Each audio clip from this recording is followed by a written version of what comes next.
Oi, pessoal.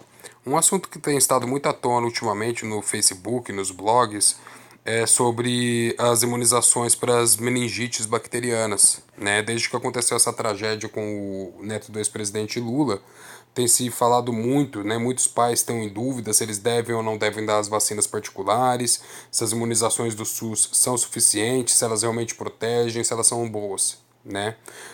O Brasil e o SUS têm um dos programas mais abrangentes do mundo em questão de imunizações públicas, né? São muitas vacinas que o SUS dá, vacinas muito importantes contra pneumococos, meningococo C, diversas outras bactérias que podem causar meningite, né? E vírus também, contra a tríplice viral, enfim. São muitas vacinas muito boas que o SUS dá gratuitamente e que previnem muitas formas de meningite, tanto bacteriana quanto viral. Então, o intuito desse vídeo não é dizer se os pais devem ou não devem das vacinas particulares ou das vacinas do SUS, é simplesmente divulgar os dados que eu cheguei quando eu fiquei com essa mesma dúvida com relação às minhas filhas. Muito bem. Eu puxei os dados da Vigilância do Estado de São Paulo de 2010. Por que 2010? Porque em 2010 começaram as imunizações gratuitas para meningococo C.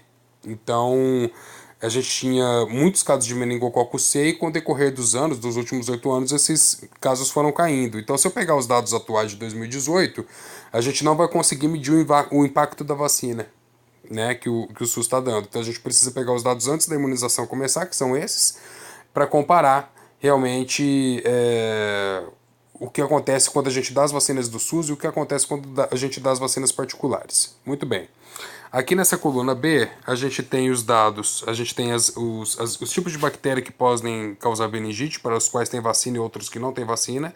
Então eles são o meningococo, o pneumococo, o influenza A e B, e tem essas outras bactérias que são bactérias que causam meningite também, que para as quais infelizmente não existe vacina. Tá? No ano de 2010, nós tivemos 3 casos de meningococo A, 90 do B, 688 do C, 47 do W e 9 do Y. Tá?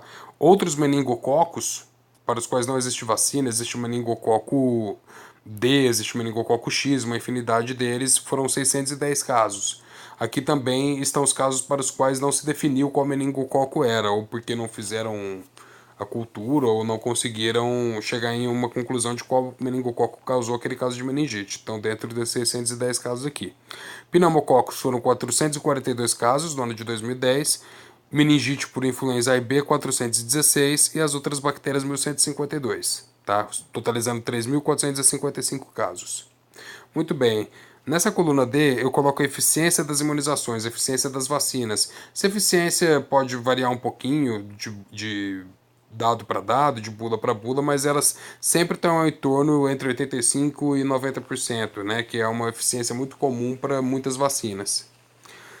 Dando-se as vacinas do SUS, tá? O que aconteceria? Esses 3 casos de meningite A continuariam sendo 3 porque o SUS não imuniza para meningite A. A mesma coisa aconteceria com a W, a mesma coisa com a Y, tá? A meningite C cairia de 688 casos para 82, dando-se a vacina do SUS.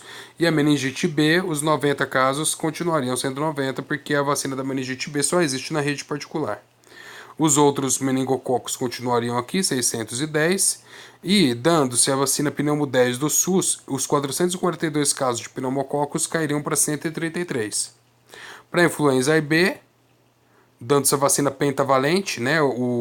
Essa bactéria ela é uma das doenças que é prevenida pela vacina pentavalente do SUS, uma daquelas 5 doenças, cairia de 416 para 46. As demais bactérias, infelizmente, não existe vacina para elas, continuariam 1.150 casos.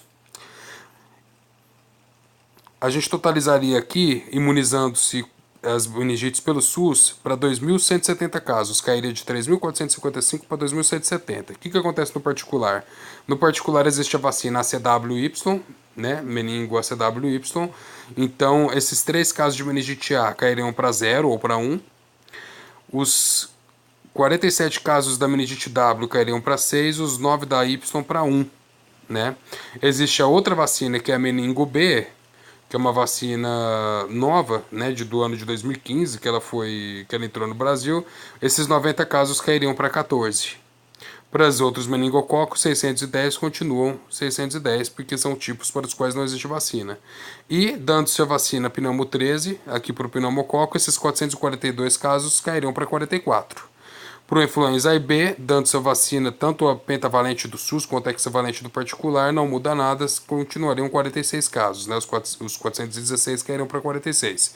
As demais bactérias continuam aqui em 1.150 casos. Dando-se as vacinas particulares, então, esses 3.455 casos cairiam para 1.953. Então, a diferença do SUS para particular em casos totais de meningite no estado de São Paulo seriam de 2.170 para 1.953 casos. Alguma coisa aí como 220, 230 casos seriam evitados. Isso, considerando a densidade demográfica do ano, seria algo como 8,54 casos para 100 mil habitantes, para esses 3.455 casos totais aqui, sem considerar as imunizações. Para 2.170 casos, isso cairia para 5,39 casos por 100 mil habitantes, e para 1.953 isso cairia para 4,85 casos por 100 mil habitantes. Ou seja, a diferença do SUS para o particular seria de meio caso por 100 mil habitantes, ou um caso para 200 mil.